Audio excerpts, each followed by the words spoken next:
예, 오늘 신명기 6장 4절부터 9절 말씀을 저희가 봤습니다. 신명기 전체 말씀의 복음의 메시지의 제목으로는 하나님의 말씀을 마음에 새기고 가르치며 라는 제목으로 잡았습니다. 전체 하나님께 주시는 말씀의 기도 제목을 전체적으로 붙잡을 수 있는 제목이죠. 말씀을 마음에 새기고 가르치며 라는 제목입니다. 제가 교재를 항상 두 개로 올리는데 하나는 통독을 하시면서 이렇게 구체적으로 보다 보면 무슨 말씀이지? 이렇게 생각하다가 그 성경 각 권이 주시는 전체 하나님의 복음의 말씀이 있는데 이게 잘 안 보이고 그 안에서 이렇게 헤매다가 보면 성경을 이렇게 쭉 통독하는 게 중단될 때가 있어요. 그때 개요 부분을 딱 놓고 통독을 쭉 한 서너 시간 해보시면 아마 전체 메시지가 이해가 되고 또 너무 이해가 안 되는 것들은 이렇게 넘어가도 되는 그런 부분들을 깨닫게 될 겁니다. 그래서 먼저 신명기 개요라고 되어진 부분을 보겠습니다. 명칭은 신명기인데 영어로도 적어놨죠. 그 뜻은 하나님의 계명을 더욱 자세히 설명해 주는 책, 리마인드 시켜준다. 다시 새롭게 깨닫게 하기 위해서 기록한 책이다. 이런 제목의 그 성경 제목의 그 내용이에요. 신명기가. 역사적인 배경을 좀 보자면 이 신명기에 기록된 모든 사건들은 모세 말기, 죽음 직전에 있었던 일들을 이제 이스라엘이 약속의 땅, 가나안 땅에 들어가기 직전에 일어난 내용들을 지금 모세가 마지막에 이스라엘 백성들 앞에서 어, 연설하는, 설교하는 내용이 신명기서예요. 그러니까 과거를 떠올리면서 역사를 들춰가면서 자기 인생의 과거를 이야기하면서 이스라엘 백성들에게 특히 이제 1세대는 거의 죽게 되고 광야에서 태어난 새로운 세대가 이제 여호수아와 갈렙과 함께 가나안으로 들어가게 되는데 그 새로운 세대에게 다시 하나님의 약속을 설명하고 또 그 약속을 지킬 것을 명령하는 그런 내용입니다. 그래서 1장 1절에 보면 이는 모세가 이스라엘 무리에게 선포한 말씀이니라 이런 말씀으로 시작하죠. 시내산 사건 이후에 이스라엘 민족은 이제 계속 광야를 통과해서 여러 가지 작은 소국가들과 대결하기 시작하고 이제 약속의 땅은 지금 요단강 저편에 있거든요. 지금 요단강을 건너기 바로 직전에 일어났던 일들 또 거기에서 마지막 말씀을 선포하고 있는 겁니다. 그래서 출애굽하고 난 뒤에 레위기, 민수기, 신명기의 말씀을 광야에서 봤잖아요. 그 말씀을 마무리하고 그 약속을 붙잡고 이제 가나안 땅에 들어가게 되는데 그 가나안 땅은 왜 중요하냐면 여러 땅이 있지만 하나님이 메시아를 보낼 땅으로 한 땅을 선택했는데 그 땅이 가나안 땅이에요. 팔레스틴의 옛 지명이거든요. 거기에 예수님이 출생하시고 그리스도를 이루셔야 되기 때문에 이스라엘 백성들은 구약의 세계복음화의 방향은 가나안 땅으로 향하는 겁니다. 드디어 이제 광야를 통과해서 하나님이 가나안 땅에 정착하게 하는데 그 바로 직전에 신명기의 말씀을 받고 있는 겁니다. 그래서 어, 모압 평지에서 모세가 백성들에게 준 최후의 말씀이죠. 하나님께 대한 충성과 사랑을 촉구하고 있고 그들이 하나님의 언약의 의무를 성실하게 이행하지 않을 때는 뒤따를 결과에 대해서 경고하고 있는 내용입니다. 그리고 과거의 조상들의 역사를 들어서 또 애굽의 배경을 들어서 하나님의 뜻을 드러내죠. 그리고 미래에 성취될 약속에 대한 확신을 갖게 합니다. 언약 관계의 근본 원리는 하나님의 사랑이라는 것을 알게 하려고 십계명을 다시 설명하면서 말씀하기도 하고요. 그리고 하나님과의 약속으로 맺어진 공동체이기 때문에 모든 삶에 대해서도 하나님의 약속을 믿고 인도받도록 성소, 우상숭배, 절기, 성적인 범죄, 전쟁, 노예, 안식년, 예언과 제사제도, 경제 문제 이런 것들이 망라되어 있습니다. 그래서 하나님의 축복과 저주에 대해서 경고하고 있고요. 결국에는 신명기는 이스라엘의 지나간 역사에 대한 반복적인 확인을 하면서 하나님이 약속으로 주신 말씀의 언약들을 복습하고 이제 앞에 놓여 있는 저 가나안 땅 가나안 땅이 우스운 것이 아니라 7족속 31왕이 버티고 있는 땅이거든요. 문명은 이스라엘보다 앞선 문명이에요. 철기 문명이고 이스라엘은 청동기 문명이기 때문에 아무리 노력해도 이길 수가 없어요. 그러니까 두려워할 수 있는데 그 앞에서 생명의 길을 가르쳐준 책이 바로 신명기다. 이렇게 보시면 되겠습니다.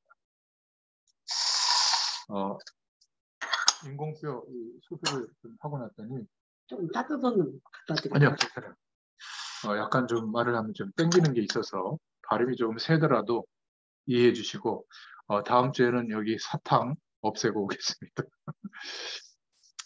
그래서 두 번째로 신명기를 크게 네 분류를 해서 볼 수 있는데 모세의 첫 번째 설교가 신명기 1장 1절부터 4장 43절까지 나와요. 시내산에서 가나안에 이르기까지 하나님이 어떻게 우리의 과거를 통해서 역사해 주셨는가를 회고하고 있고요. 그리고 항상 신실할 것을 당부하고 있고 또 요단강 동편의 새 도피성에 대해서 말씀하고 있죠. 이 도피성은 예수 그리스도의 축복을 상징해서 그 도피성으로 정한 몇 시간 거리에 이스라엘의 전체에 이제 도피성들이 세워지게 되는데 그 도피성은 뭐냐면 범죄한 자들도 그 대제사장이 머무는 도피성에 들어가면 용서해줘요. 대속의 의미를 상징한다고 할까요? 그런 도피성의 제도가 이스라엘 역사에 시작되는 장면이 나옵니다. 아무튼 두 번째 설교는 신명기 4장 44절부터 28장까지 나오는데 십계명에 대한 다시 설명하는 내용 4장에 또 우상 국가들의 어마어마한 배경을 보고 그들의 우상을 쫓아가는 배교에 대해서 경고하는 장면이 신명기 6장에 나오고요. 또 12장에는 종교생활과 사회생활에 대한 율법의 내용들이 나옵니다. 26장까지 나오죠. 그리고 신명기 27장에는 이제 가나안 땅에 들어가게 되면 하나님의 말씀을 큰 돌에다가 기록해서 에발산 산에 세울 것을 명령합니다.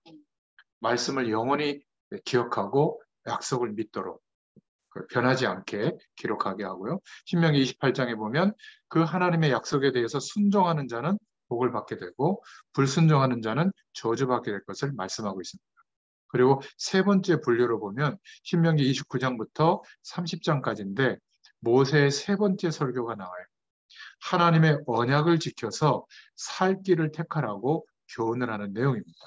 그리고 31장부터 34장까지 이제 모세가 죽는 임종하게 되는 장면이 나오는데 31장에는 여호수아를 지도자로 임명하고 안수하고 레위인에게는 율법을 주죠. 그리고 32장에는 모세의 노래가 나오고 33장에는 모세가 각 지파별로 12지파별로 축복하는 장면이 나옵니다. 그리고 신명기 34장에는 모세의 죽음이 나오죠. 그래서 이 신명기 전체는 이제 약속의 땅, 하나님의 언약이 이루어진 땅에 바로 들어가기 직전에 애굽의 배경이나 광야의 근성을 가지고는 못 들어갑니다. 살아남을 수가 없잖아요. 우리가 세계복음화를 기도하고 있지만 사실은 우리 인생을 쳐다보면 한 1조쯤 돈이 가지고 있고 대기업을 움직이고 있을 때만 세계복음화하면 아멘하지 지금 나 때문에 하나님이 내 인생을 통해서 세계복음화한다 알기는 알지만 믿지는 않잖아요. 그러니까 그거를 계획하고 준비하고 내 하루가 그 계획과 준비 때문에 있고 이게 아니라 그냥 똑같이 사는 거잖아요. 그렇듯이 이스라엘 백성들도 어마어마한 저 가나안 땅에 7족속 31왕을 생각하면 두려움에 떠는 겁니다. 그래서 가데스 바네에서 열 정탐꾼이 얘기했던 거죠. 우리는 죽었다. 저들은 거인이고 성은 견고하다. 그게 앞서 있다 그 말이거든요. 우리는 가면 백전백패다. 그러니까 하나님의 약속을 믿고 보면 정말 대단하더라. 하나님이 주실 거다. 이러고 봐야 되는데 그렇게 본 인물이 없었던 거죠. 여호수아 갈렙에는. 약속을 붙잡고 믿음으로 보면 하나님이 하실 게 보이는데 안 보이는 거죠. 그래서 신명기의 말씀을 통해서 모세가 마지막 임종 전에 이스라엘 백성들에게 특히 새로운 세대에게 가슴속에 언약적 한을 가지고 설교하고 있는 내용이 신명기서예요. 그러니까 이 신명기서를 보면 우리 연세 드신 장로님, 권사님들이 이제 후대들에게 나도 이 모세와 같은 심정으로 유언처럼 이런 중심으로 하나님의 약속에 대해서 전달해야 되지 않을까. 이런 모세의 심정이 아마 부딪힐 겁니다. 지금 연세 드신 노인 세대들이 하는 일이 뭐죠? 어떻게 하면 맛있는 거 먹고, 어떻게 하면 여행 가고, 또 어떻게 하면 좀 경제적으로 안정을 이루고 건강해서 혹시나 제2의 배우자는 없나? 이런 것도 많더라고요. 그러니까 그런 삶이 그냥 좀 편하게 쉬고 노후를 안정적으로 살고 어디 산 가까운데 호수 같은데 별장을 지어서 안락한 삶을 사는 거 이게 목표라면 하나님이 그래서 나를 축복하라고 한다면 하나님의 말씀이 가리키고 있는 방향이 안 보일 거예요. 그게 나쁘다는 게 아니라 세계 복음화 때문에 우리를 부르셨다라고 믿으면 우리의 모든 현실 속에 하나님의 길이 보여요. 이게 영적인 거라 아무리 지식이 출중해도 이게 안 보입니다. 그러면 홍해는 어떻게 보이죠? 죽게 된 거예요. 애국 군대가 보이고 결국 홍해 속에 하나님이 준비하신 가나안으로 향하는 길, 세계복음화의 길이 있는데 안 보이는 거죠. 그래서 오늘 신명기의 말씀을 통해서 제 개인적으로 여러분들이 통독을 하는 중에 우리 자신에 대한 인생 전체에 대한 하나님의 음성을 들으시고 또 내가 앞선 세대로서 언약 붙잡은 세대로서 다음 세대에게 어떤 삶의 영향력으로 인생에 답을 줘야 될 것인가 이런 중요한 음성을 들을 수 있게 될 줄로 믿습니다. 그래서 오늘 말씀을 마음에 새기고 가르치며 이 내용을 좀 볼 텐데요. 서론으로 좀 보면 민수기서는 하나님의 백성이 얼마나 중요한가를 말해주었죠. 지난주에 믿음의 사람들을 준비하는 거잖아요. 오늘 신명기는 완전하게 가나안 땅을 들어가기 위해서 모세를 통해서 하나님의 언약을 다시 리마인드 시키는 내용이에요. 창세기는 저희가 봐왔지만 인간의 문제, 세상의 근원적인 문제가 어떻게 시작되어졌고 거기에서 해방되는 길이 뭐냐라는 답을 제시했죠. 창세기 3장 15절에 4명의 족장을 들어서 설명한 겁니다. 출애굽기는 뭐죠? 거기에서 하나님의 약속을 놓칠 때 고센 땅, 하나님의 축복을 누렸던 땅인데 오히려 노예로 전락하게 되고 애굽의 배경 속에 갇히게 되죠. 거기에서 구원받는 길이 뭐냐? 희생제사의 비밀, 피 뿌리는 예배, 번제를 드릴 것을 말씀하잖아요. 그러니까 희생제사를 드리게 하는 이유는 오실 메시아의 죽으심과 부활을 약속으로 붙잡도록 하는 하나님의 계획이거든요. 창세기 15장에 아브라함이 언약 놓친, 약속을 놓친 예배를 드렸죠. 다 약속 붙잡고 드렸는데 새 한 마리를 번제로 드리지 않은 거예요. 피 뿌리는 예배를 놓친 겁니다. 그게 뭐 그렇게 대단했는지 하나님은 너의 후대들이 이방에서 400년 동안 객이 될 거다. 노예가 될 것을 말씀한 대로 이방에서 400년, 403년 동안 노예가 된 그때 하나님이 모세를 세워서 다시 언약 붙잡은 예배, 희생제사의 비밀을 말하게 하고 바로 왕에게도 말하게 하고 하나님은 10가지 기적으로 결국 출애굽하게 하는 내용이 출애굽기서의 내용입니다. 결국 구원받은 자의 축복을 누릴 수 있는 길을 얘기한 거죠. 그리고 이제 약속의 땅 가나안을 향하여 하나님이 출애굽시킨 게 목적이 아니라 가나안을 향하도록 하기 위해서 이제 광야길을 준비하시고 광야길을 가는 동안에 3권의 말씀을 주시는데 첫 번째는 애굽에서 살던 인생관, 세계관이 아니라 삶의 방식이 아니라 전부 약속을 믿는 믿음으로 사는 삶이 되도록 그래서 하나님께로 나아가는 길, 예배의 원리를 말씀해 주셨죠. 그리고 하나님과 동행하는 삶에 대해서 절기를 가지고 말씀해 주시고 열심히 돈 벌고 열심히 성공하고 열심히 노력하고 그걸 하지 말라는 것이 아니라 그것은 이 세상에 있는 조건들이죠. 수단일 뿐이지 하나님이 우리에게 붙잡도록 한 약속은 아니에요. 그래서 하나님의 약속, 예수 그리스도의 약속을 믿고 말씀이 우리에게 언약으로 붙잡아져서 그 말씀을 묵상하고 하나님의 인도를 받으려고 하는데 우리 삶의 조건들을 하나님이 역사해 주신다는 거예요. 직장에도 역사해 주시고 내가 하는 일에도 역사해 주시고 내 인생에도 역사해 주신다는 거죠. 어떻게 해요? 약속이 이루어지도록. 가나안 땅을 갈 수 있도록 세계 복음화가 되어지도록 나를 축복하시는데, 그럼 우리가 할 일은 레위기의 말씀에서는 뭐죠? 예배 잘 드려야죠. 어떻게? 내 입장에서 막 잘 드리는 게 아니라 예배의 원리를 가지고 그 약속을 붙잡고 예배할 때 삶도 구원의 삶을 누릴 수 있도록 그런 율법의 내용들을 참고하면서 우리가 복음적으로 인도받아야 된다. 그럴 때 민수기서에 이제 언약 백성으로서 하나님께 카운트가 된다. 즉 언약 백성의 대열에 들어갈 수 있다. 신앙생활의 길들을 말해주고 있죠. 그리고 오늘 신명기서는 드디어 가나안 땅 바로 목전에서 다시 가나안 땅에 들어가서 정복할 수 있는 약속을 믿을 수 있도록, 하나님의 언약을 믿을 수 있도록 말씀을 주시고 있는 겁니다. 한마디로 말하면 이 세상은 영적인 힘이 없으면 살 수가 없다, 그 말이에요. 그래서 먼저 그리스도로 우리에게 답이 나오도록 우리의 인생을 인도하시는 줄로 믿습니다. 그래야 사람을 살릴 수 있는 힘이 있어야 되잖아요. 그리스도의 결론이 나오도록 우리 인생의 모든 내용을 동원해서 이 결론으로 하나님이 인도하고 계시는 겁니다. 믿음의 그릇이 세워지도록. 이 믿음의 그릇이 있어야 구원의 축복이 유지가 되거든요. 인격도 있어야죠. 그래서 삶의 태도도 중요한 겁니다. 결국 방향이 건강하고 행복하고 성공하는 게 우리의 방향이 된다면 하나님의 방향과 맞지 않겠죠. 복음이 가리키고 있는 방향은 가나안 땅인 것처럼 구약시대에 오늘 예수 믿은 우리에게 이제 성령의 시대에 성령께서 우리를 인도하시는 방향은 세계복음화예요. 그것을 두고 우리가 쉬고 그것을 두고 그 방향을 두고 공부하고 그 방향을 두고 일할 때 하나님이 역사할 수 있는 통로가 되는 겁니다. 우리의 인생. 이 시대에 남겨진 자로 우리를 불러주셨는데 하나님의 역사하시는 핵이 남겨진 자가 이 믿음이 회복될 때거든요. 그래서 구약의 창세기, 출애굽기, 레위기, 민수기, 신명기는 모세오경이라고 해서 구약의 복음이에요. 그런데 우리는 그냥 과거의 이야기로 생각하고 넘어가 버리고 내 시작은 미약하였으나 내 나중은 심히 창대하리라. 기도하면 창고에 채운다. 100배의 축복. 이런 거 육신적으로 채워지는 어떤 하나님의 복에 관련된 말씀인 것처럼 생각된 거 이런 것만 붙잡는단 말이에요. 그러니까 성경 전체가 말하고 있는 하나님의 음성이 안 들리는 거예요.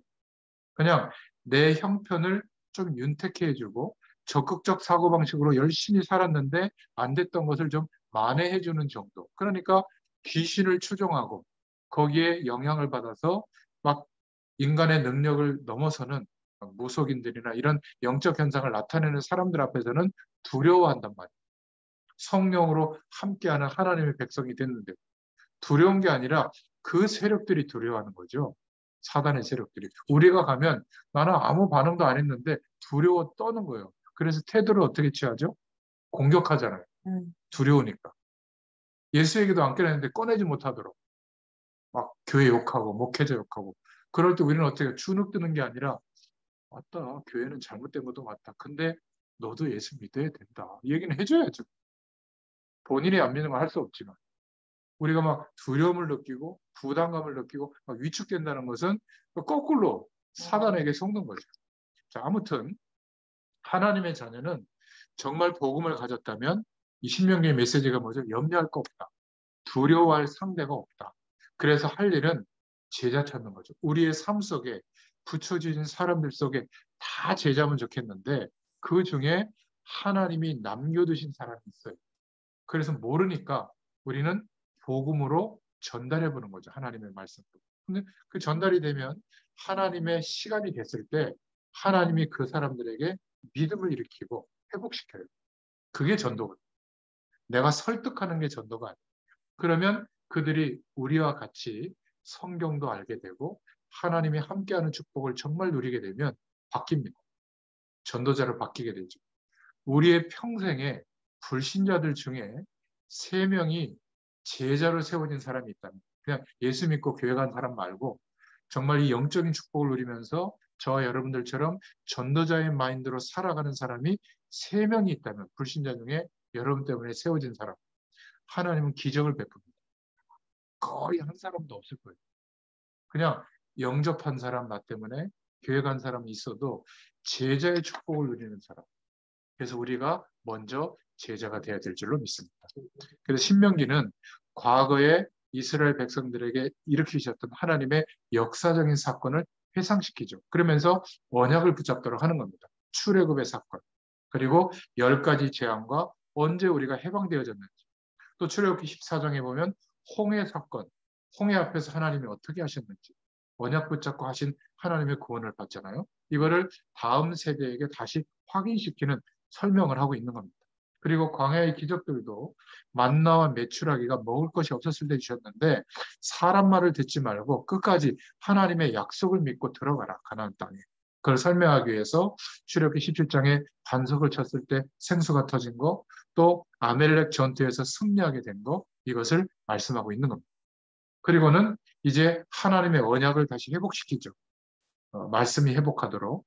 그래서 출애굽기 20장에 있었던 십계명을 다시 설명하고, 또 출애굽기 23장에 있었던 새 절기, 유월절, 맥추절, 수장절, 구원의 축복과 또 광야의 삶, 우리 인생 전체를 성령께서 인도하신다고 하는, 반드시 보장하신다는 약속을 붙잡도록, 그리고 결국 천국 배경으로, 하늘 보좌의 배경으로 우리가 하나님 나라 갈 때까지 승리하게 하신다, 수장절의 축복, 이런 절기를 다시 확인시키고, 번제, 소제, 화목제, 속죄제, 속건제로 말하고 있는 구원에 대한 감격, 감사에 대한 축복, 하나님의 사랑, 회개를 동반한 예배, 헌신에 대한 예배, 이런 예배와 제사를 환기시키죠. 그리고 성막을 중심으로, 언약궤를 중심으로 살아갈 수 있도록 언약궤 안에는 십계명, 돌판과 아론의 쌍난 지팡이와 만나 항아리가 들어있는데 전부 하나님의 말씀과 관련되어 있는 거잖아요. 그래서 언약궤를 따라가도록 한 것은 말씀의 약속을 믿고 순종하며 따라가도록, 그래야 하나님의 역사가 일어난다는 것을 신명기를 통해서 말씀하고 있는 겁니다. 이거를 놓치고 신명기를 보면 또 뭐 십계명, 또 유월절, 예배, 성막, 언약궤 이러고 있다 보면 중요한 메시지의 방향을 또 놓칠 가능성이 많아요. 그래서 모세가 왜 이 언약을 다시 하나님의 율법을 설명하는지 그 이유를 알고 보시면 됩니다. 결국 민수기서 14장 1절부터 12절에 나와 있는 것처럼 언약궤를 따라서 광야의 길을 나가고 저 가나안 땅에 들어가라. 이게 모세의 말씀의 핵심입니다. 설교의 핵심이죠. 그리고 마지막으로 이제 모세의 간증과 설교가 나오는데, 자기가 어떻게 출생했고 어떻게 부름을 받고 광야길을 통과해 왔는지, 이제 홍해 앞에서 어떻게 그런 믿음의 고백을 하게 됐는지, 이런 과거의 간증을 하면서 자기가 대단하다가 아니라 하나님의 언약을 설명하는 겁니다. 우리도 우리 인생의 과거를 통해서 내가 이렇게 복받았다는 것을 말하는 게 아니라 하나님의 약속, 예수 그리스도의 축복과 영원한 하늘 보좌의 축복을 말해줄 수 있는 사람이 되기를 축원드립니다. 그리고 신명기 1장 1절부터 8절에 나와 있던 것처럼 신명기 1장 6절에 호렙산에서 말씀하신 것을 성취하셨다. 과거를 말하고요. 또 1장 7절에 조상들의 하나님께서 말씀하신 그대로 지금 이루어지고 있다. 그리고 너희들도 신명기 1장 8절에 약속한 땅을 얻을 것이다. 이렇게 확신 있게 선포하고 숨을 거두게 됩니다. 자, 그러면 본론으로 보게 되는데요. 두 가지 관점에서 우리가 봐야 됩니다. 먼저 복음을 허락하신 1세대로서, 부모 세대로서 다음 세대에게 신명기를 통해서 어떤 언약을, 어떤 복음의 말씀을 우리가 전달해야 될 것인가, 이런 관점으로 한번 봐야 되고요. 두 번째는 청년들, 전문인들, 산업인들이 신명기의 말씀을 통해서 어떤 복음의 음성을, 하나님의 말씀을 붙잡아야 되는가. 왜냐하면 청년, 산업인, 또 전문인들은 이 세상 배경에 대해서 굉장히 몰두하고 또 집중해서 이미 정보에 대해서도 많이 얻고 있고요. 세상 지식이 충만해져 있는 사람들이잖아요. 그리고 실제로 세상에서 영향력을 줄 수 있는 위치에도 있고 그런 전문성도 있기 때문에 훨씬 더 하나님의 약속을 믿을 것 같잖아요. 훨씬 더 하나님의 약속을 못 믿을 가능성이 많습니다. 왜냐하면 세상이 얼마나 대단한지를 알고 있거든요. 솔직히 말하면 저희들은 세상이 얼마나 대단한지 잘 몰라요. 그런데 100억을 벌 줄 아는 사람은 100억을 벌 수 있는 길을 알고 있기 때문에 200억을 벌기 위해서 100억을 빚낸다고 하잖아요. 그런데 100억이 아니라 지금 이 세계 경제를 움직이는 사람들 중에는 뭐 몇백 조를 움직이는 사람들도 있거든요. 워렌 버핏 이런 사람들은 그 자기에게 투자된 돈이 어마어마해요. 지금 이렇게 경기가 안 좋은데 저 대만의 뭐 그런 반도체 회사를 뭐 한 30조를 주고 뭐 그 주식을 사고 다 어렵다고 하는데 막 우리는 뭐 당장 돈 100만 원이 없어서 힘든데 뭐 그런 사람들은 그냥 돈을 부르는 막 그런 움직임 속에 살고 있거든요. 그것을 공부나 전문성을 가지고 그 세계에서 들어가 보면 그게 거대해 보이지. 너희는 아무것도 할 거 없다. 오늘 가만히 있어서 하나님이 하시는 구원을 봐라. 이게 이상한 소리예요. 그러니까 미친 소리를 보고 열심히 해야 돼. 자격증 따야 되고 좋은 대학 나와야 되고 한국 가지고 안 돼. 저 세계 가장 핵심되는 지역에 가서 공부해야 되고 박사학위도 한 개 가지고 안 되고 막 여러 개 따야 되고 말이지. 그리고 그래서도 안 돼. 그 네트워크 세계 속에 들어가려면 막 죽도록 충성해서 인정받아야 돼. 인정받으면 어떻게 될까요? 끝납니까? 그 위에 또 있어요. 그 위에 또 올라가야 돼. 안 걸려요, 안 걸려. 하나님이 복음 운동하는 사람들에게는 모르게 하시나 봐요. 그러나 그런 사람들만 있으면 되겠습니까? 저희 같은 사람들만 있으면 세계에 영향이 안 가잖아요. 그래서 하나님이 바울 같은 사람, 또 성경에 보면 성공했던 인물들이 많이 있죠. 어, 그 선지 생도들을 막 핍박의 시대에 아하방 시대에 100명이나 세웠던 그죠? 그런 인물들도 있고요. 그리고 다윗 임금 같은 인물도 있고. 그러니까 엘리트, 전문인, 성공자들이 필요 없다는 것이 아니라 이들이 하나님의 약속을 믿는 사람이 돼야 되는데 번개 맞고 살아있을 확률보다 적어요. 그래서 오늘 이 말씀을 듣는 여러분들 중에 또 영상으로 듣는 여러분들 중에 하나님이 청년으로 또 산업인으로 전문인으로 그 길 속에 세워간다면 오늘 신명기의 말씀, 특히 모세의 중심이 여러분들에게 전달돼야 될 줄로 믿습니다. 첫 번째로 부모가 알아야 할 신명기인데요. 신명기는 그동안에 있었던 것을 리마인드, 회상시키는 겁니다. 모세의 설교를 통해서 깨닫게 하는 거죠. 그래야 약속을 믿어야 가나안 땅에 들어갈 수 있는 거 아니겠어요? 이제 들어갈 코앞인데. 그래서 회상시킨다. 그런 의미로 영어로는 거기에 적어놨지만 듀터로노미라는 단어인데 새로 가르친다라는 뜻이에요. 그게 신명기 제목입니다. 자, 첫 번째 메시지는 신명기 1장에 19절부터 33절에 나와 있는 가데스 바네아에서 회상하는 장면입니다. 그러니까 우리가 민수기에서도 살펴봤지만 12지파에서 한 명씩 뽑아서 정탐꾼을 이제 가나안 땅에 보냈는데 2명 빼고 나머지 10명은 아까도 얘기했듯이 막 불신앙을 털어놓죠. 약속을 믿을 수 없으니까. 세상이 더 거대해 보이니까. 우리는 이제 죽게 됐다. 그 말을 듣고 창고 정도 한 게 아니라 백성들 전체가 밤새 통곡하잖아요. 빨리 우리가 돌아가자. 그리고 막 지도자들을 막 죽이려고 하고 말이죠. 이때 여호수아와 갈렙이 옷을 찢고 불신앙을 하나님 앞에 회개하면서 두려워하지 마라. 그들은 우리의 밥이다. 젖과 꿀이 흐르더라. 약속대로 하나님이 우리에게 주신 땅이다. 이렇게 보고를 하죠. 이렇게 삶에 바라보는 내용이 다른 거예요. 이거는 긍정적으로 말한다, 부정적으로 말한다는 내용이 아니에요. 하나님이 우리에게 약속하신 대로 그 약속을 이루신다고 하는 것을 믿으면 보는 관점이 달라지는 겁니다. 그래서 모세를 통해서 여호와께서는 구원받은 하나님의 백성을 인도하시기에 능하시다.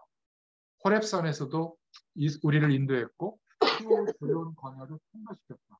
아모리 족속의 산지길로 가데스 바나에게 이르게 하셨다. 그 지역에. 그래서 이제는 정복할 땅으로 가는 길에 두려워하지 마라. 이 메시지를 회상시키고 있는 겁니다. 그러니까 여호와의 인도는 완전하기 때문에 너희들은 무서워하지 마라. 백성들 앞서 행하시는 여호와 하나님을 바라봐라. 애굽에서 백성의 목전에서 모든 일을 행하신 것 같이 이제도 이스라엘을 위해서 싸우실 것이고 앞서 행하시며 칠 곳을 찾으시고 밤에는 불로 낮에는 구름으로 행할 길을 지시하신 것처럼 너희들을 인도할 것이다. 그래서 첫 번째 1세대 부모들이 깨달아야 할 신명기의 메시지는 두려워하지 말라는 거예요. 약속대로 어떤 조건 앞에 있을지라도 하나님은 인도하신다. 아멘. 두 번째 메시지는 신명기 5장 1절부터 21절의 메시지인데, 그래서 모세가 10계명의 계명을 다시 회상시키고 약속을 붙잡게 하는 겁니다. 너희들이 가나안 땅에 들어가서도 이 약속을 붙잡고 믿음을 회복해라. 10계명의 내용이 뭐죠? 하나님을 사랑하는 계명을 지켜야 된다. 다른 신을 섬기지 말고 우상을 섬기지 말고 여호와의 이름을 망령되이 일컫지 말고 안식일을 기억하여 거룩하게 지키는 계명을 거기에서도 지켜라. 그리고 사람들을 사랑하는 계명도 지켜라. 부모를 공경하고 살인하지 말고 간음하지 말고 도적질하지 말고 거짓 증거하지 말고 탐내지 마라.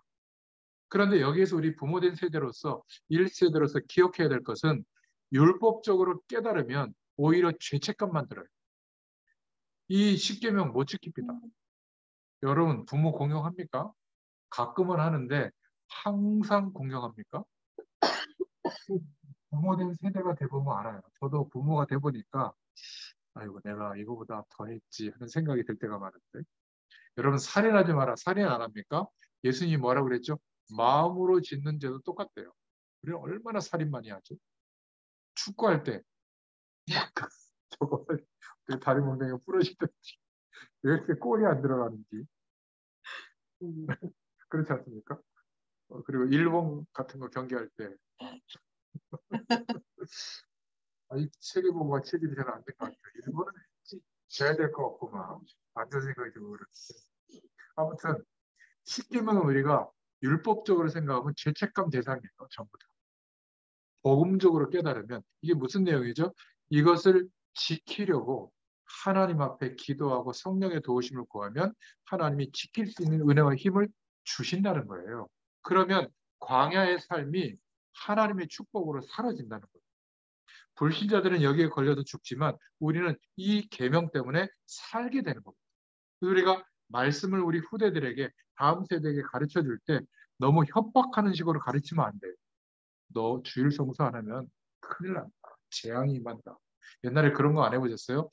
부흥회 때 첫 아이를 이렇게 하나님께 주의 종 만들겠다고 소원 기도한 분들. 저희 아버지도 그랬거든요. 제가 이렇게 말 안 들으면 너 하나님 손 본다. 정신 차려. 어, 빨리 주의 종의 길을 가야 돼. 이거는요, 굉장히 망치는 겁니다. 물론 그 의미를 알지만 하나님은 한 번도 우리를 망하게 한 적이 없어요. 내가 사망의 음침한 골짜기로 다닐지라도 구원받은 그 이후부터 하나님은 모든 것이 합력해서 세계 복음할 믿음에 도달하도록 역사하십니다. 정 믿음이 안 생기면 불러가세요. 그때가 죽음이에요. 또 하나의 죽음은 사명을 다했을 때, 모세처럼. 모세를 왜 가나안 땅에 들어가게 하지 않았을까요? 모세를 통해서 일어난 하나님의 기적이 어마어마하거든요. 그런데 약속의 땅까지 안내했다 그러면 모세를 신으로 생각하고 또 섬긴단 말이에요. 이 종교성 많은 이스라엘 사람들이. 그래서 하나님이 모세를 바로와 그 가나안 땅을 바라보는 그 산에서 숨을 거두게 하는 장면이 나옵니다. 그래서 하나님의 언약은 영원하다. 광야에서도 영원하고 가나안에서도 영원하고 우리에게도 영원한 말씀인 줄로 믿습니다. 복음을 이해하도록 가르쳐야 돼요. 복음적으로 키워야 되는데 율법적으로 키우면 결국 하나님을 떠날 가능성이 많습니다. 노력해도 안 되거든요. 하나님이 원수까지 사랑하라고 했는데 그걸 어떻게 우리가 할 수 있겠어요? 불가능하죠. 그런데 복음적인 은혜는 항상 성령의 도우심을 구하면서 도전하게 돼 있어요. 회개는 하나님의 의에 이르는 축복의 기회잖아요. 하나님께 인정하면서. 그러나 더 큰 문제는 자유방임적으로 키우면 더 큰 문제예요. 아이, 다 끝났어. 뭐 하나님 다 알고 계셔. 이런 거 상관없어. 이러다 보면요. 타락에 가까운 삶을 삽니다. 그러니까 타락이 동반된 곳에는 절대 성령의 역사가 동반되기가 어려워요. 왜죠? 타락은 하나님 없이 오는 감정이거든요. 하나님과 함께하는 행복감은 뭐냐면 안식이에요. 안식. 감사와 안식. 그런데 타락은 기쁨이고 즐거움이긴 하지만 하나님 없는 배경 속에서 말초신경을 자극해서 오는 거거든요. 가끔 우리에게 필요하기도 합니다. 인생에 유난리를 주기도 하지만 자유방임적으로 키우면 하나님의 율법, 말씀의 근거에서 지키려고 노력할 때 성령의 도우심을 구하면 말씀이 지켜지거든요. 뜻대로 살 수가 있는데 그게 어려우니까 에이, 뭐 상관없어. 이거는요, 위험한 거예요. 오히려 율법적인 삶보다 위험한 거예요. 복음적으로 키워라. 이게 십계명에 대한 회상을 주신 메시지입니다. 자, 그리고 세 번째, 후대에 대한 언약. 오늘 본문을 읽었는데요. 신명기 6장 1절부터 9절에 보면 나오는데 단순히 성경 공부를 하지 말고 후대들의 의식 속에, 잠재의식 속에 예수 그리스도를 믿는 믿음과 그 믿음을 선택했을 때 우리에게 회복시켜 주신 영원한 생명, 하나님이 함께하는 이 놀라운 축복이 복음의 능력으로 자리 잡도록 도와주라는 거예요. 이걸 언제 도와줄 수가 있죠? 중요한 인생의 문제가 왔을 때. 그때 우리는 겉봐라, 기도 안 하고 하나님 안 바라보더니 꼴 좋다. 이렇게 주로 얘기하거든요. 커서 뭐가 될래? 그따위로 노력해서 뭐가 될래? 그 메시지가 아니에요. 가장 어려운 순간에 우리는 어떤 얘기를 해줘야죠? 하나님이 너와 함께 할 거야. 지금 네가 가장 절망의 순간이지만 네가 한 번도 경험하지 못한 영원한 하나님의 축복을 경험할 기회가 왔다. 지금까지는 부모된 세대로서 우리가 너를 위해서 기도했지만 이제 네가 직접 하나님께 한번 기도해봐라. 이런 중요한 영향력을 줄 수 있는 시기가 어려움 당할 때. 그때 잠재의식과 무의식 속에 들어갔던 적극적 사고방식을 따라갔던 인생관이 바뀌거든요. 하나님 살아계시구나. 정말 하나님이 함께하는 축복이 이런 거구나. 내가 그동안 쫓아갔던 많은 기준보다 예수 그리스도를 믿는 믿음이 가장 소중하구나. 이 회복되는 시기요. 그런데 어릴 때부터 복음이 들어가는 후대는 무디 웨슬레 루터처럼 하나님이 한 시대를 변화시키는데 그 인생을 들어서 사용하십니다. 그래서 어린 후대들에게 어릴 때 태어날 때 복음의 메시지를 집어넣는 게 중요하거든요.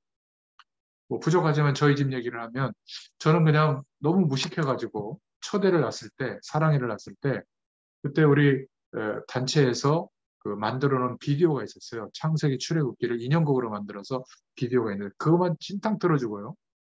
한글도 잘 안 가르쳐주고 보통 과천만 해도 교육열이 높아서 초등학교 들어오기 전에 막 그 유치원 이런 학원 같은 데서 선행학습을 막 한 5학년, 6학년까지 하고 들어온 애들도 있거든요. 근데 얘가 그냥 찬양 비디오만 보고 또 어린이집도 아니고 교회에서 하는 1회 졸업생인데 성교원 우리 동복교회 폭탄 맞은 교회 옛날 논두렁 밭두렁 있을 때 거기에 이제 열악하지만 성교원에서 가고 그러니까 그때 성교원에서 세상 공부를 거의 안 시켰어요. 그러니까 애가 학교 가가지고 한 6개월 동안 멍한 채로 있었다고 그러더라고요. 적응이 안 돼가. 그래서 애들은 자기들끼리 친구 관계도 학원에서 다 맺어 들어오는데 또 뭐 한글 같은 것도 뭐 얘는 좀 똑똑해가지고 뛰긴 뛰었지만 학습도 잘 못 따라가지 않았겠어요.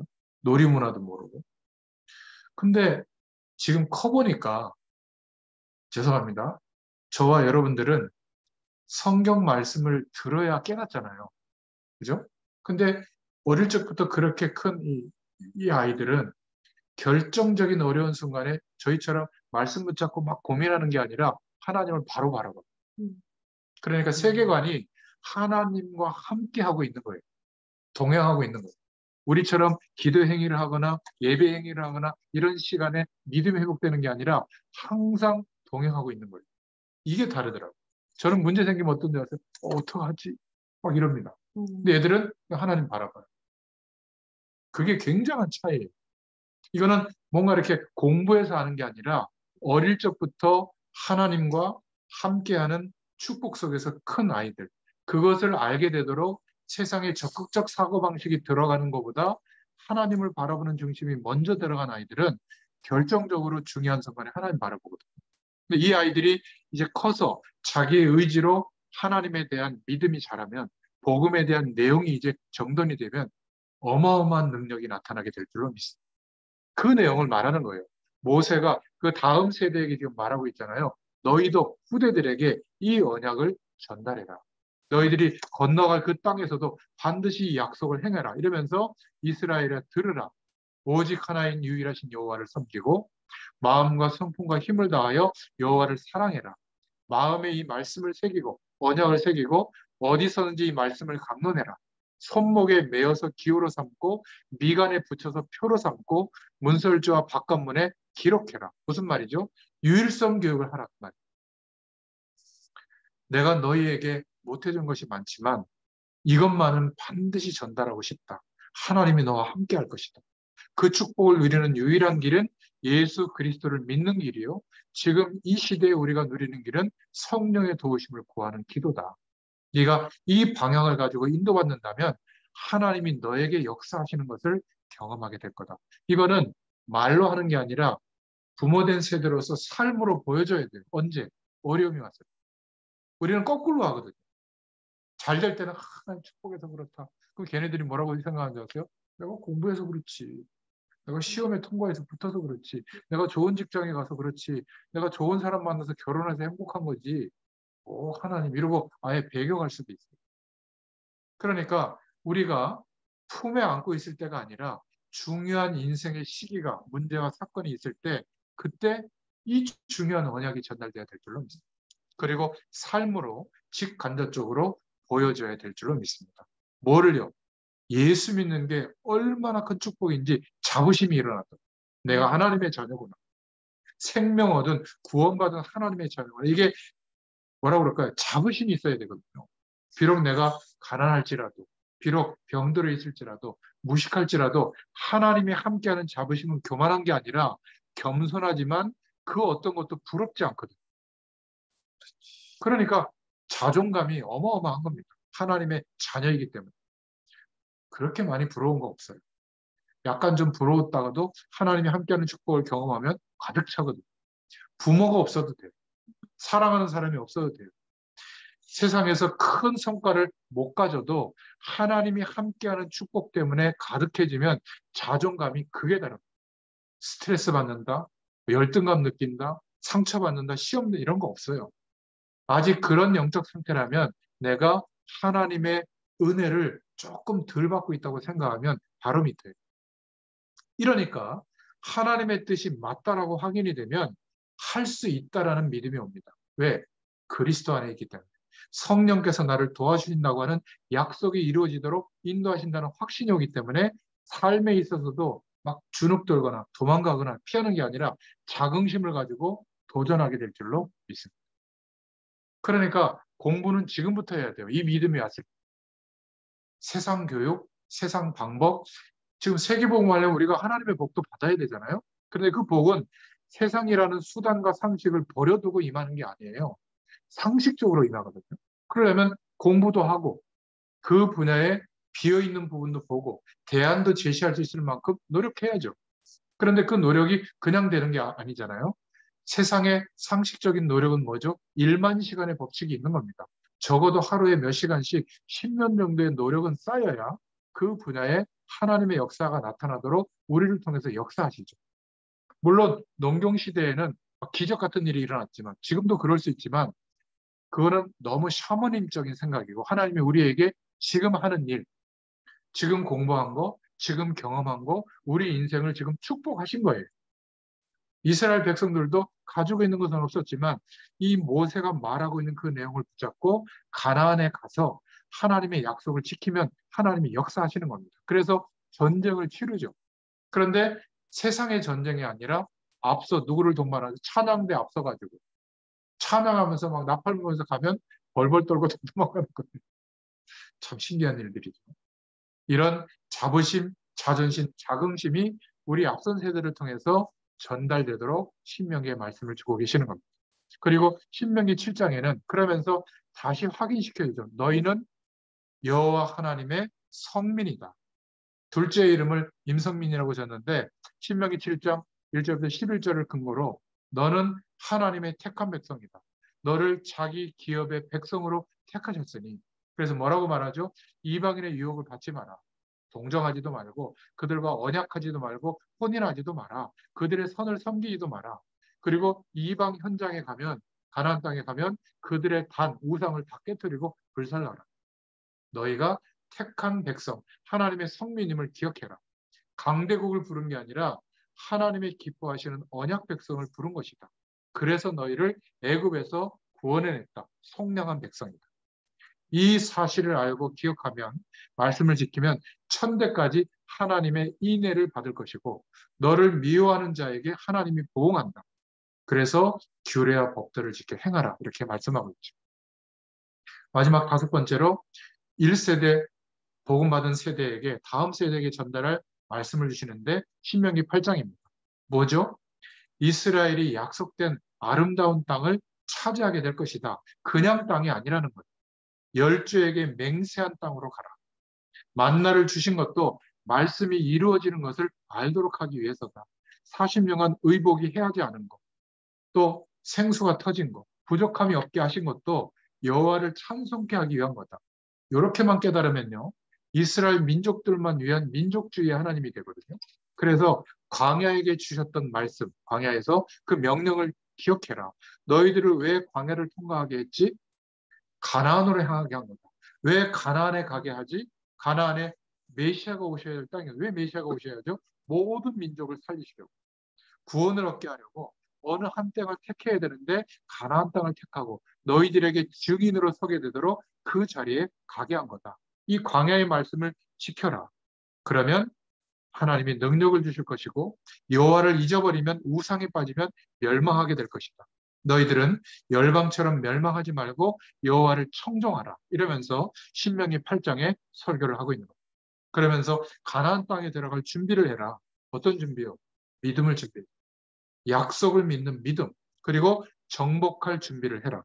왜 이렇게 해야 되죠? 하나님께서 택하신 백성이기 때문에. 우리도 마찬가지입니다. 우리는 열심히 살고 최선을 다하고 끝나는 인생이 아니라 세계 복음화 때문에 남겨진 자로 하나님이 택하셨어요. 그래서 그리스도의 복음을 깨닫게 해주시고 믿게 하신 겁니다. 생명을 회복시켜 주셨죠. 그렇다면 이제 우리가 살아가고 있는 삶의 모든 영역에서 왜 예수를 믿어야 되는지, 예수님이 무슨 일을 하셨는지, 우리는 어떤 축복이 기다리고 있는지를 우리의 삶으로 말해줘야 되는 겁니다. 기독교는 이스라엘의 종교가 아니에요. 복음은 만민을 위한 것이지 어느 나라의 종교가 아닙니다. 불교는 동양에서 생겼고 기독교는 서양에서 생겼고 그런 말이 아닙니다.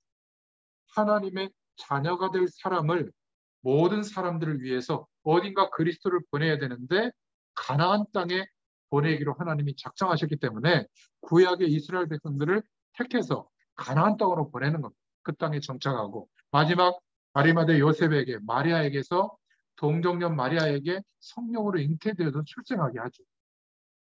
그러니까 결론을 내리자면 저와 여러분을 복음 속에 부르신 이유, 누구를 통해서 이 복음이 전달돼야 되겠습니까? 모든 민족에게 전달돼야 되는데 나를 부르셨다. 1세대 우리를. 그리고 너희들을 불렀다라고 선포해줘야 되는 겁니다. 그게 신명기서의 메시지. 자, 그러면 간단하게 두 번째로 청년 전문인 산업인들이 알아야 될 신명기 메시지. 세상 배경을 많이 알고 있고 정보를 알고 있고 지식이 있기 때문에 그것이 거대해 보여서 하나님의 말씀은 약속으로 언약으로 믿어야 되는데 못 믿을 가능성이 많기 때문에 신명기의 말씀을 통해서 꼭 붙잡아야 될 메시지가 첫 번째가 신명기 12장 29절부터 32절을 통해서 다른 신을 섬기지 말라는 메시지. 목사님, 저는 우상 섬기지 않고 귀신도 따라가지 않는데요. 물론 그렇죠. 그런데 다른 신을 섬기지 말라고 하는 이유는 우리가 하나님 없이 성공지향적으로 행복하기 위해서 최선을 다해서 살던 삶의 조건들을 보면 하나님의 말씀을 믿는 믿음보다 거기에 마음이 훨씬 더 가 있거든요. 그때 내게 우상으로 자리 잡고 우상 속에 역사하는 신의 형태로 귀신이 통로 삼아서 역사하고 있는 겁니다. 그럼 어떻게 될까요? 그렇게 말씀을 많이 알고 예배하고 기도하는데 하나님의 영광이 드러나지 않고 성공해도 내 영광만 드러나는 이상하죠. 교만해지는 거예요. 그래서 이 말씀을 주고 있는 겁니다. 물론 불신자의 삶의 배후에는 숨겨진 영적 사실이 있다고 말하고 있는데 불신자가 다른 신을 섬길 수밖에 없는 이유는 요한복음 8장 44절에 마귀에게 속해 있기 때문에 그래요.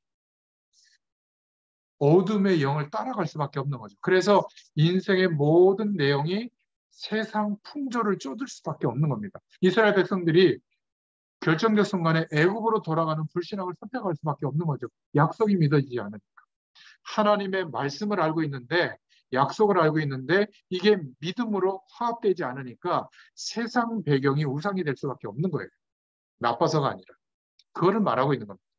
불신자에게도 가끔 응답과 능력이 있고 응답이 되는 경우가 있는데 사도행전 13장, 16장, 19장에 나와 있죠. 귀신도 역사하는 힘이 있는 겁니다. 사단의 세력도. 그러나 그것 때문에 또 속게 되는 거예요.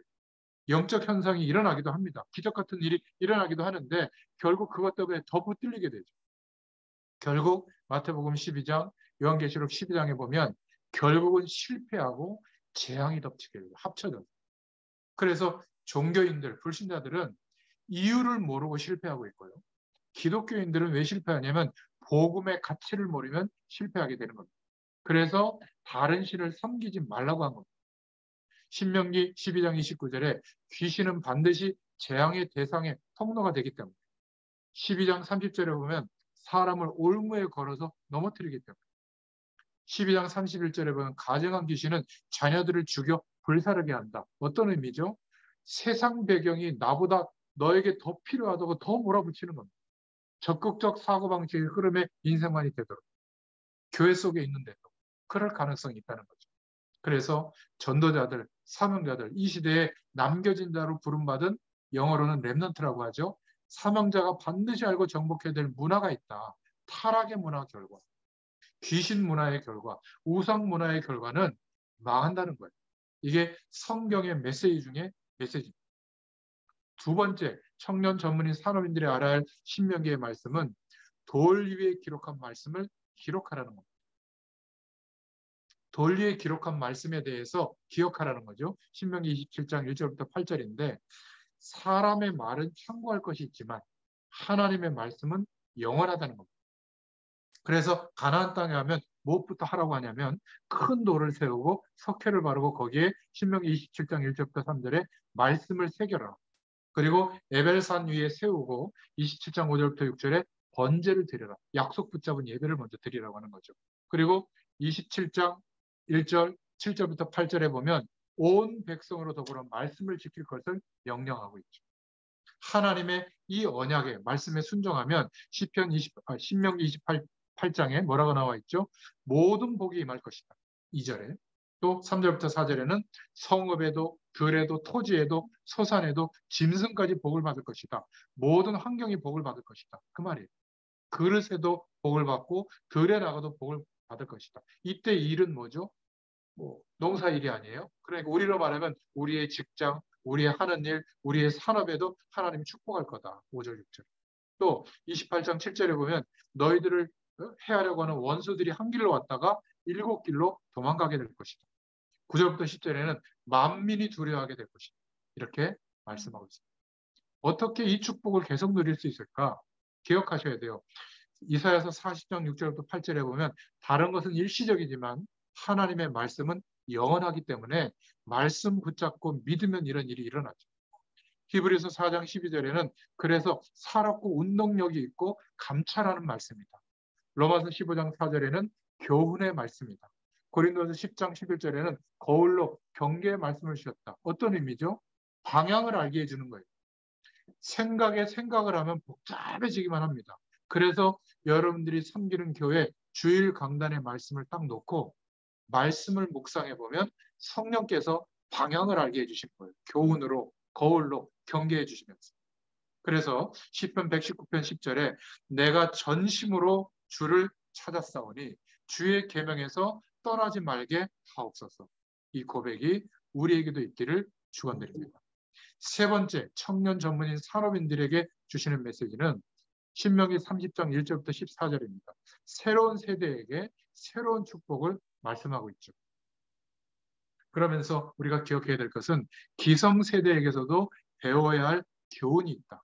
그냥 기성세대가 아니라 언약을 전달한 기성세대, 언약을 전달한 1세대로부터 배워야 될 게 있다. 출애굽의 언약, 광야의 기적을 통해서 약속을 붙잡게 하신 내용, 그리고 가나안 정복에 대한 준비가 위대한 1세대들, 조상들로부터 이루어진 것이다. 그러나 잘못된 것은 고쳐라.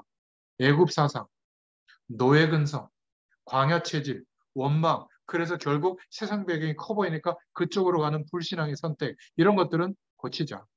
그러나 선생님, 선배님들, 믿음의 부모님들을 통해서 주시는 중요한 언약, 복음을 전달할 수 있는 발판을 만들어 주신 이 축복은 기억해라. 그래서 교육 중에 교육은 저는 신앙교육이고 잔소리 교육이라고 봅니다. 그게 불필요할 것 같아도 그 잔소리 교육을 받지 않는 사람은 가정과 사회를 섬기기가 어려워요. 왜냐하면 너무 이기주의적으로 크거든요. 내가 힘들면 안 해버려요. 직장도 몇 달 다니다가 때려치우고요. 결혼도 해서 마음에 안 들면 때려치우고요. 또 뭔가 교회도 다니다가 기분 나쁘면 때려치우고요. 너무 쉽게 포기해요. 그런데 세상살이가 어디 그래요? 나하고 안 맞은 사람하고도 참으면서 함께 할 수 있는 힘이 있어야 되잖아요. 때로는 섬기기도 하고 굽히기도 하고 또 도움도 주고 또 힘든 일이 있더라도 견뎌야 되는 시기도 있는데 그것이 신앙의 교육, 부모 세대로부터 1세대로부터 선배님이나 선배로부터 이 잔소리 교육을 통과하지 않으면 어려울 수가 있습니다. 그러나 그 믿음의 선배들에게 율법주의나 불신앙과 같은 사상을 배우지 마라. 이러면서 새로운 세대에게 신명기 30장에 축복하는 내용을 얘기하죠. 말씀에 온전히 거해라. 마음과 성품을 다하여 주 너의 하나님 여호와께 순종하면 모든 흩어진 백성들을 모을 것이다. 30장 4절부터 6절에는 열조가 얻은 땅에서 번성하게 될 것이다. 가나안 땅에서. 그리고 30장 7절부터 10절에 모든 원수를 저주하는 것을 보게 될 것이다. 30장 15절 16절에 생명과 복이 임하게 될 것이고 화와 사망을 내 앞에 두었기 때문에 여호와를 사랑하고 그 법도를 지키면 번성게 될 것이다. 이러면서 부탁하는 내용이 너가 중요하다. 너희 새로운 세대들, 하나님이 구별해 놓은 이 하나님의 역사가 일어나는 핵이다. 그게 바로 렘넌트 신앙이거든요. 남겨진 자에 대한 신앙. 내가 세계복음화 때문에 하나님이 이 시대에 남겨진 자로 예수 그리스도의 믿음을 주셨다. 우리가 이 약속을 붙잡아야 될 줄로 믿습니다. 하나님의 언약의 바톤이 나에게 왔다.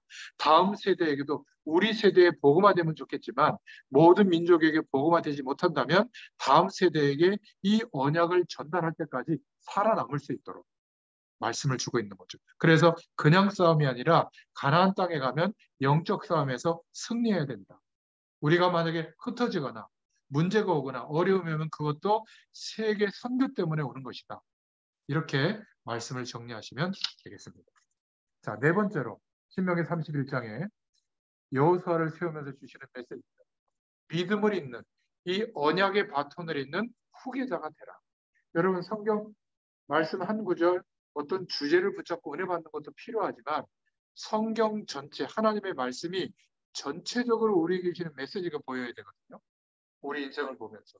그게 성경을 한 권씩 통으로 통독을 해보시면 그 하나님의 원하시는 말씀이 우리에게 부딪혀와요.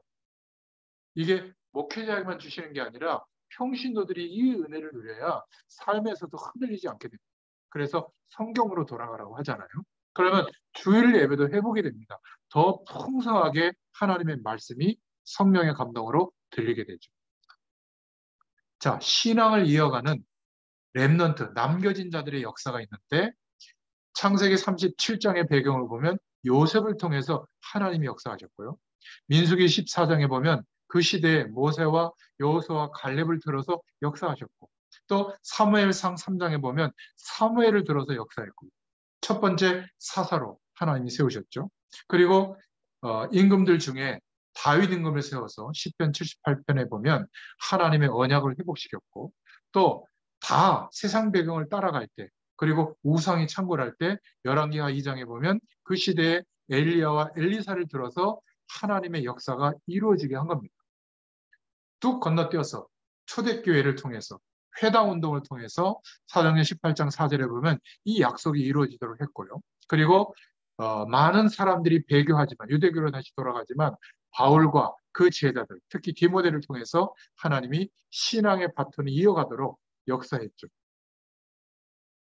교회사 속에서도 웨슬레, 사무엘 밀즈, 요다난 에드워즈, 윌리엄 푸스 이런 종교개혁가들 또 전도자들을 통해서 이 하나님의 약속의 바틀이 계속 이어가게 한 겁니다. 중세 천년의 암흑기에도 하나님은 복음 가진 하나님의 수도사들을 세워서 광야로 가서요. 일부러 가서 노동하고 거기에 수도원들을 세워서 성경의 언약의 전통을 필사하고 복사해서 거기에 금욕 생활하면서 하나님의 경건한 생활을 하고 하나님의 언약이 계속 지하로 전달되도록 결국 종교 개혁을 일으키는 200년의 배경과 연결되도록 하나님이 역사한 것처럼 하나님 오늘 이 시대에 세상의 빛의 속도로 하나님 없는 문화, 하나님 없는 경제, 하나님 없는 가치관이 퍼지고 있는 이때에 이렇게 모자라지만 이렇게 바보같이 예수 그리스도의 약속을 붙잡고 하나님의 말씀을 청종하는 저와 여러분들을 통해서 하나님의 이 시대에도 하나님의 약속하신 일들을 이루어 주실 줄로 믿습니다. 우리가 지금 그 줄기를 그 흐름 속에 들어온 거예요. 우리 인생. 아멘. 내가 그렇게 노력한 것도 아닌데 하나님이 지명해서 불러주신 줄로 믿습니다. 아멘. 이게 바로 우리 청년들, 전문인들, 산업인들이 내가 이 시대의 흐름 앞에 하나님의 증인으로 세워졌구나. 이 확신이 오면 시작되는 겁니다. 혹시 유영근 장로 같은 사람이 전성희 권사 같은 사람이 이 말씀을 언약으로 붙잡았다면 이유를 불문하고 그 사람의 수준과 관계없이 하나님은 이 시대에 하나님의 증인으로 세우실 줄로 믿습니다. 만약 이들이 아니라면 다음 세대, 병현이, 병준이 이런 아이들을 통해서 하나님이 역사하실 거예요. 그러니까 전 세계의 모든 인재들이 모이는 핵심 되는 자리에 갖다 놨잖아요. 그러면 대한민국은 안 되냐? 안 해요. 대한민국에서 이 언약 붙잡고 조금만 준비한다면 하나님은 우리가 부족하면 아론을 붙이시고 우리가 부족하면 강대국을 붙이셔라도 하나님은 역사하실 줄로 믿습니다. 그래서 여호수아를 세우면서 신명기 31장에 한 세대는 가고 새 세대가 오기 때문에 여호수아와 함께 할 것이다. 여호수아를 통해서 가나안 땅을 멸할 것이다. 신명기 31장 1절부터 4절에 나오죠. 그리고 6절부터 8절에 보니까 뭐라고 여호수아에게 말하고 있죠? 모세가 마음을 강하게 가져라. 왜죠? 너를 통해서 역사할 거니까. 담대하며 두려워하지 마라. 하나님이 너를 그 약속이 언약이 이루어질 때까지 버리지 아니할 거다. 큰 역사가 일어나도 놀라지 말고 큰 어려움이 와도 놀라지 마라. 이거를 유언처럼 남기는 언약적 한으로 전달하는 거죠. 우리는 하나님께서 원하시는 이 시대에 남겨진 자로 렘넌트로 영어 단어로 설명하자면 부름받은 줄로 믿습니다.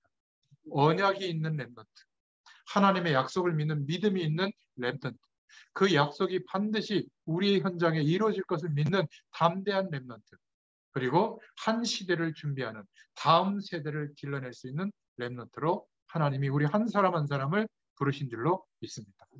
만약 우리가 그런 믿음의 사람이라면 하나님은 대통령이나 여러 세계의 지도자들과 비교하지 않아요. 우리 한 사람을 통해서 이 하나님의 약속이 이어가도록 역사하시는 줄로 믿습니다. 그래서 마지막 5번째 메시지가 신명기 34장 죽음 앞에서 하나님이 우리에게 신명기를 통해서 말씀하시는 내용인데 역사를 아는 남겨진 자가 되라. 렘넌트가 되라. 역사를 안다는 건 뭐죠? 암기하는 역사, 이해하는 역사, 응용하는 역사 그것으로 끝나는 게 아니라 하나님의 언약을 놓치면 멸망이 오는구나. 그런데 하나님의 언약을 믿는 믿음의 사람이 세워져서 현장을 바라보고 그 언약이 진행되어지는 하나님의 계획을 붙잡고 기도하면 하나님은 역사하는구나. 이게 역사를 보는 눈이거든요. 그래서 모세가 자기의 생애를 얘기합니다. 어떻게 태어났고 어떻게 결단했고 어떻게 믿음으로 출애굽했고 광야의 기적을 통과해 왔는지 그러면서 마지막 믿음의 고백을 선포하고 모세가 죽는 장면이 나오는데 신명기 34장 4절부터 6절에 보면 바로 여리고 맞은편 비스라 산에서 가나안 땅을 보면서 죽게 되죠. 그런데 34장 7절에 보니까 하나님께서 이 모세에게 죽음 직전까지 눈이 흐리지 않을 정도로 건강을 주셨다고 말씀하고 있습니다. 우리는 마지막 순간까지 하나님이 부르시는 그날까지 영육간에 강건한 은혜를 하나님이 주시기를 정말 기도해야 될 줄로 믿습니다. 언약 속에 있으면 그렇게 돼요. 그래서 모세는 죽을 때 가장 중요한 일을 하죠. 34장 9절부터 10절에 여호수아에게 다음 세대의 바톤을 전달하며 언약을 전달하며 안수합니다. 자, 그렇다면 마지막으로 우리가 생각해 볼 기도 제목이죠. 하나님의 계획 안에 우리가 있다면, 그리고 우리는 영원히 이 땅에서 사는 게 아니라 천국 배경이 기다리고 있다면 하나님의 계획 안에서 시한부 인생을 살고 있는 거 아니겠어요? 점점 우리의 인생의 시간이 줄어들고 있죠. 그렇다면 오늘 무엇을 위해서 우리가 살아야 될까?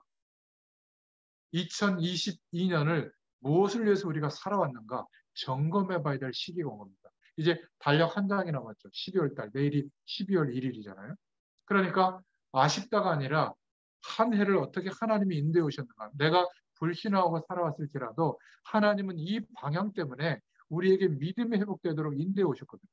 그러면 12월 한 달을 잘 정리하고 또 다음 2023년을 어떻게 하나님이 인도하실지를 기대하는 중요한 달로 맞으시기를 축원드립니다.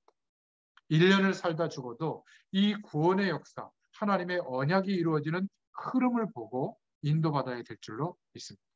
그렇다면 하나님의 당연한 이 축복을 받아야 되고 시대적인 복음운동의 대열 속에 우리가 서서 말씀 붙잡고 기도하는 축복이 있으시기를, 증인으로 서시기를 예수님의 이름으로 축원드립니다. 기도하겠습니다. 하나님 너무 감사합니다. 창세기, 출애굽기, 레위기, 민수기, 신명기의 모세오경의 말씀을 통하여 하나님의 약속의 흐름이 우리에게까지 어떻게 임하게 되어졌고 성경 각권이 말씀하고 있는 하나님의 음성을 들을 수 있도록 영적인 눈을 열어주심을 감사합니다. 이제 2022년도에도 인도에 오셨던 것처럼 12월 한 달에도 잘 마무리가 되게 하시고 우리 인생 전체를 향한 하나님의 언약이 이루어지는 중요한 한 달이 되도록 역사하여 주시옵소서. 신명기의 응답이 이번 한 주일 동안에도 통독하는 중에 하나님의 음성을 듣는 가장 귀한 시간으로 역사하여 주시옵소서. 예수님의 이름으로 감사하며 기도드렸습니다. 아멘. 네. 감사합니다.